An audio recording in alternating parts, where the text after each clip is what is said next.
के द्वारा नापा जाता है। पहला क्वेश्चन हमारा जो बनता है वो बनता है सूर्य का तापमान हम किसके द्वारा नापते हैं। ऑप्शन है आपके पास दो, पहला है पायरोमीटर और दूसरा है एरोमीटर। आपको ये बताना कि इन दोनों में से किसके द्वारा मापा जाता है। तो मैं बताऊं इसका सही आंसर जो है वो है पायरोमीटर। पायरोमीटर के द्वारा हम सूर्य का जो तापमान होता है उसका मापन करते हैं। जो दूर की वस्तुएं होती हैं उनका हम तापमान का जब मापन करते हैं वो पायरोमीटर के द्वारा किया जाता है। किसके द्वारा? पायरोमीटर के द्वारा। पर्यावरण के जो क्वेश्चन है इसमें से कहीं ना कहीं आते हैं। दूसरा क्वेश्चन होता है कैंडेला किसके मापन की इकाई है। कैंडेला, कैंडेला के किसके मापन की इकाई है। तो आपको दो ऑप्शन देते हैं, पहला गति की और दूसरा ऑप्शन है आपका ज्योति तीव्रता की। आपको बताना कि कैंडेला जो है किसके मापन की इकाई है, पहला गति दूसरा ज्योति तीव्रता। तो सही आंसर इसमें है ज्योति तीव्रता। ज्योति तीव्रता की जो इकाई है वो क्या है? कैंडेला किसके मापन की इकाई है? ज्योति तीव्रता।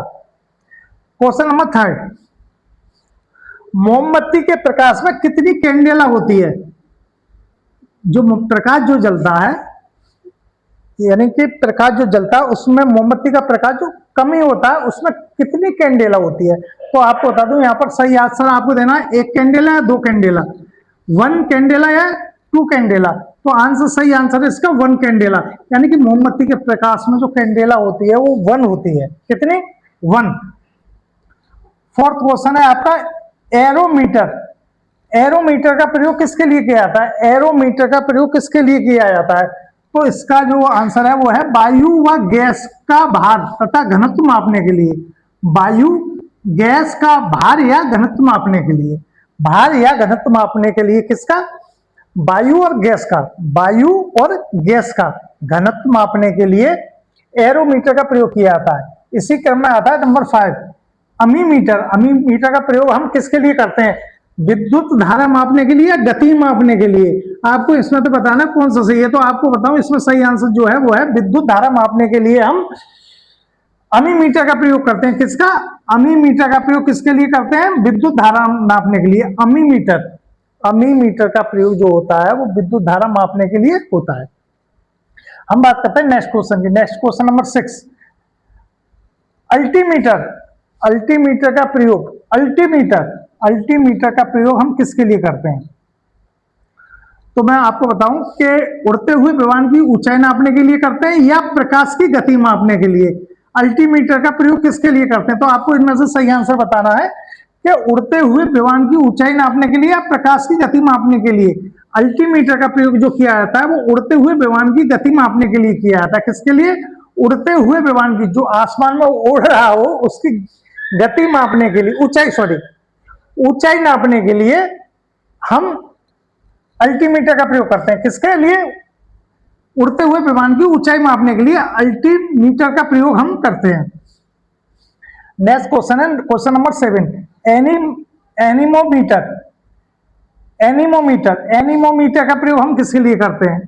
हवा की शक्ति व गति मापने के लिए एनीमोमीटर का प्रयोग किया जाता है। किसका? एनीमोमीटर का।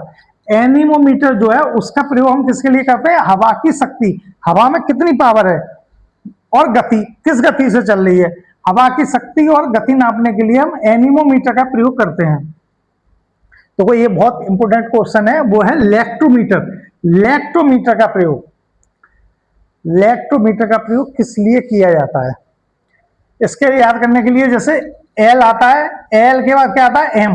यानी कि लैक्टोमीटर का प्रयोग हम किसके लिए करते हैं? मिल्क के लिए, मिल्क की शुद्धता या पानी के लिए। उसमें लैक्टोमीटर का प्रयोग जो होता है उसका प्रयोग हम दूध में पानी की मात्रा पता लगाकर, दूध में कितना पानी है उसकी मात्रा पता लगाकर उसकी शुद्धता के लिए, शुद्धता जांच, प्योरिटी, शुद्धता जांच करने के लिए हम लैक्टोमीटर का प्रयोग करते हैं। अच्छा, इसी में क्वेश्चन बनता है कि किसके सिद्धांत पर काम करता है?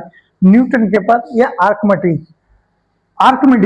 आर्किमिडीज के सिद्धांत पर ये काम करता है। आपके पास अगर ऑप्शन दो है न्यूटन या आर्किमिडीज, तो मैं आपको बताऊं कि ये जो सिद्धांत का लागू होता है न्यूटन के पर नहीं, आर्किमिडीज के सिद्धांत पर ये कार्य करता है। क्या एल और एम साथ साथ है? तो लैक्टोमीटर किस लिए? मिल्क के लिए, मिल्क यानी दूध की शुद्धता की जांच के लिए।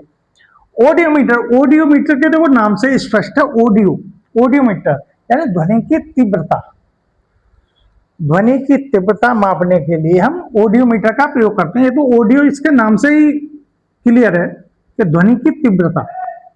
इसके बाद आता है क्वेश्चन नंबर 10, बैरोग्राफ। बैरोग्राफ और बैरोमीटर तो वो दोनों हैं, एक से ही है, बैरोग्राफ और बैरोमीटर। बैरोग्राफ से ग्राफ बनाया जाता है, वायुमंडलीय दाब में परिवर्तन। ग्राफ बना के ये पता कराया जाता है कि वायुमंडलीय दाब में कितना परिवर्तन है, और परिवर्तन के आधार पर मौसम के पूर्ण अनुमान लगाने में ये सहायक होता है। क्या होता है? सहायक होता है बैरोग्राफ।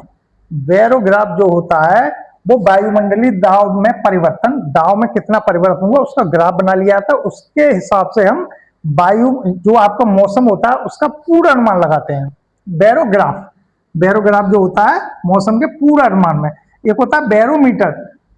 बैरोमीटर का प्रयोग वायु दाब, वायुमंडलीय दाब के मापन के लिए, केवल ये वायु दाब जो होता है वायुमंडलीय के दाब के मापन के लिए हम बैरोमीटर का प्रयोग करते हैं। दाब नापने के लिए केवल बैरोमीटर है, यानी मीटर नापने के लिए। और अगर ग्राफ बन जाए तो उससे हम पूर्ण अनुमान लगाते हैं मौसम का, कि मौसम कैसा रहेगा। तो ये दोनों हो गए, बैरोग्राफ और बैरोमीटर। अब इसके बाद 12 नंबर, कैलिपर्स। कैलिपर्स का प्रयोग हम बेलनाकार वस्तुओं के अंदर और बाहर व्यास को मापने के लिए प्रयोग करते हैं। किसके लिए? व्यास के मापने के लिए, व्यास। Next question number 13, chronometer. Chronometer का प्रयोग किस लिए किया जाता है? यह उपकरण जलयानों पर लगाया जाता है। किस पर?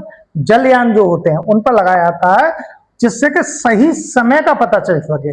समय का पता करने के लिए जलयानों पर लगाया जाता है, जिससे सही समय का पता चल सके। क्रोनोमीटर, किसे? क्रोनोमीटर। डेंसिटी मीटर, देखो डेंसिटी तो ये स्पष्ट है, तो पढ़ा भी है, घनत्व मापने के लिए। डेंसिटी घनत्व मापने के लिए, ये तो आपको याद रहेगा। इसके बाद है 15, डायनमोमीटर।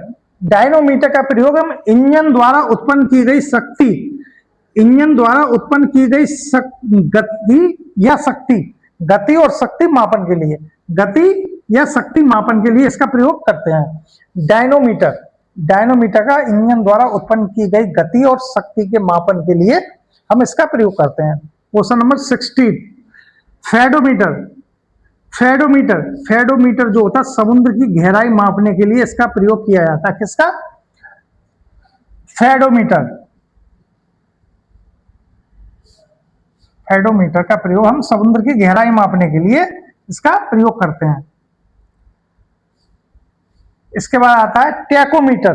टैकोमीटर का प्रयोग जो होता है इंजन की शक्ति, इंजन की शक्ति या किसी डिस्क की घूर्णन गति मापने के लिए प्रयोग किया जाता है। टैकोमीटर का प्रयोग इंजन की शक्ति या किसी डिस्क की घूर्णन शक्ति को मापने के लिए किया जाता है, और इसकी मापन जो होती है वो आरपीएम में होती है। इसमें आरपीएम में, तो वो ये बहुत इंपॉर्टेंट है। 80 नंबर, एक्टिनोमीटर। एक्टिनोमीटर, सूर्य की किरणों की तीव्रता, सूर्य की जो रे होती है, रे मतलब सूर्य की किरण जो होती है, रे बोलते हैं इंग्लिश में, उसकी तीव्रता कितनी है उसके मापने के लिए हम एक्टिनोमीटर का प्रयोग करते हैं। किसका? एक्टिनोमीटर। देखो एक्टिनोमीटर का प्रयोग होता है सूर्य की किरणों की तीव्रता, और सूर्य का तापमान होता है उसके लिए पायरोमीटर का प्रयोग होता है। किसका? पायरोमीटर का प्रयोग सूर्य का तापमान नापने के लिए किसका होता है? पायरोमीटर का। और सूर्य की किरणों की तीव्रता, तीव्रता कितनी है उसको मापने के लिए हम किसका करते हैं? एक्टिनोमीटर का प्रयोग करते हैं। किसका? एक्टिनोमीटर का। इसी में कैंडेला जो कैंडेला जो होता है वो किस लिए होता है? कैंडेला किसके मापन की इकाई है? तो ज्योति तीव्रता, यानी जो लाइट है उसमें कितनी तीव्रता है उसके मापने के लिए कैंडेला का प्रयोग किया जाता है। ओके।